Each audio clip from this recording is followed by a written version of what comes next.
కొత్తగా? ఎన్నికల అధికారులు ఓటర్లు చైతన్యపరచడానికి చేస్తున్న కార్యక్రమం మేడం. అవునా?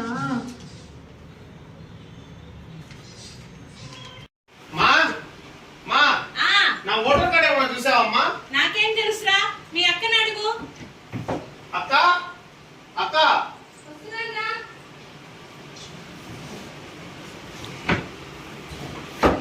అక్క నా ఓటర్ కార్డు ఏమన్నా చూసావా? మొన్న సిమ్ కార్డు తీసుకోవడానికి ఓటర్ కార్డు తీసుకెళ్ళాను, అది ఇక్కడే పెట్టాను అక్క, కనపడట్లేదు. చీకట్లో నేను ఎంతో మందికి ఓట్ టార్చ్ బేర్ ఎలా పనిచేస్తాను, నువ్వు మాత్రం దేని పడితే దానికి వాడుతున్నావు. ఇప్పుడు సార్ గారికి ఓటర్ కార్డుతో పని ఏమొచ్చిందో? అక్క రేపు మే 13 ఎలక్షన్ కదక్క, ఓటు వేయడానికి వెతుకుతున్నాను.